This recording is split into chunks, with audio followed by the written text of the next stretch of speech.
Hi, I'm going to present you my project of intelligent design accessibility checker. It's an ML-powered Figma plugin that detects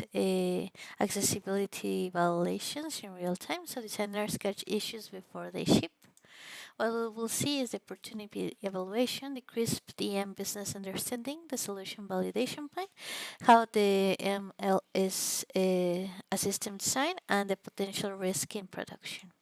So the main problem is that UX/UI designers spend significant time in manually checking whether their designs meet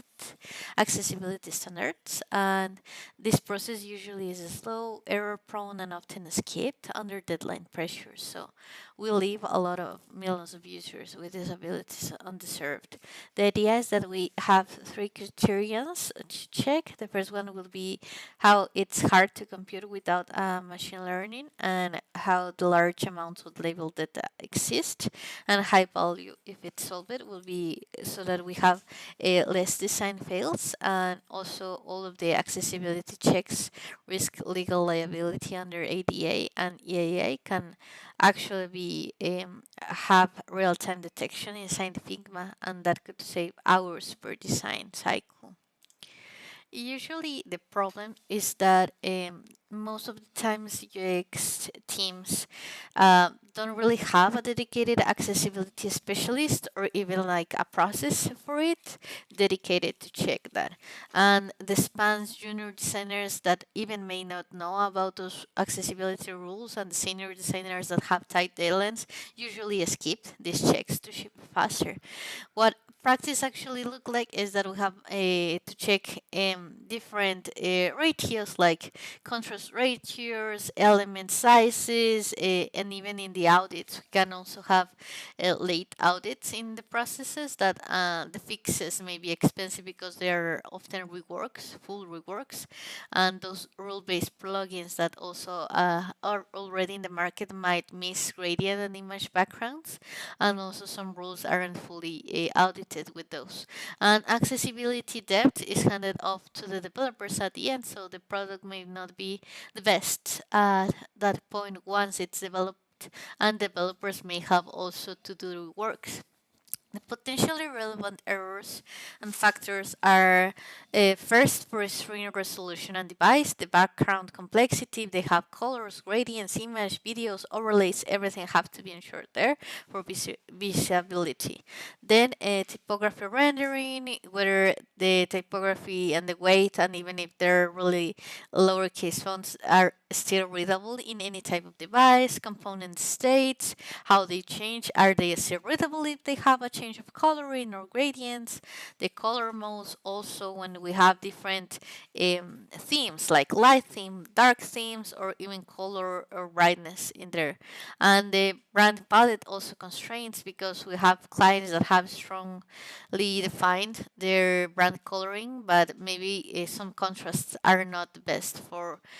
accessibility at times. What we're defining for success metrics is actually meaning how we can meaningfully reduce the number of issues and friction once this is being made, and not past production, because that's where we can actually still do rework and not have depth or any time left to do them. So this will be to fit naturally into the existing designer workflows without adding significant friction.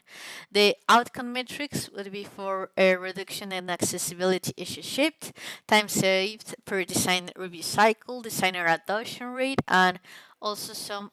for the output metrics will be precision recall and F1 score. This will be measured per violation, and also false negative rate, wherein we have missed violations are as the most critical errors, and inference latency, where we get for some seconds per Figma frame on the merge range consuming hardware.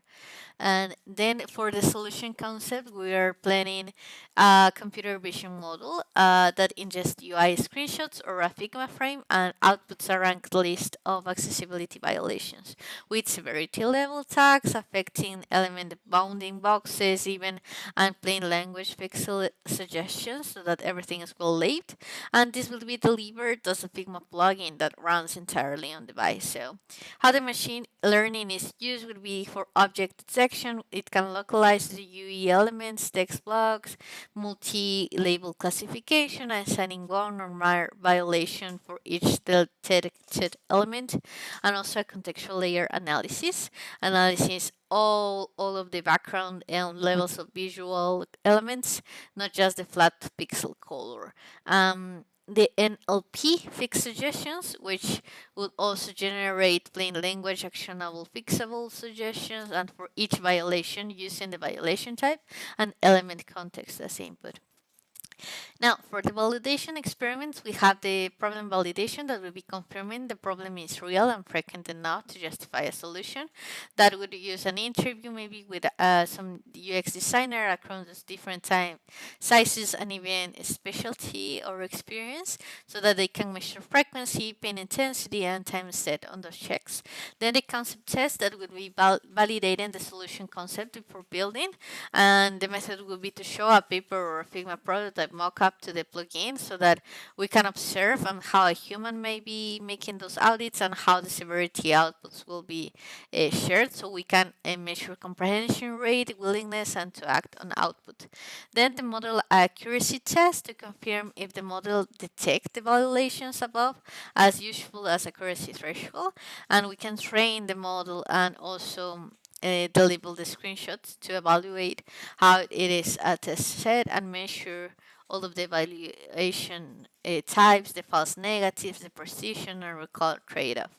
Then the usability test, that could be an alpha and even go as far as a delta, where we validate the plugin integrating into real design workflows without causing frustration. So deploying this will help to check on teams how they are using it, if there is anything that should be flagged or we actually have to fix in subsequent design versions. And then the outcome validation, that would be confirming the tool produces a measurable reduction in shift accessibility violations. In the method, we can have a compare accessibility audit pass that rates for designs reviewed versus without the tool, and then check whether both groups go well with the criteria of the accessibility rules.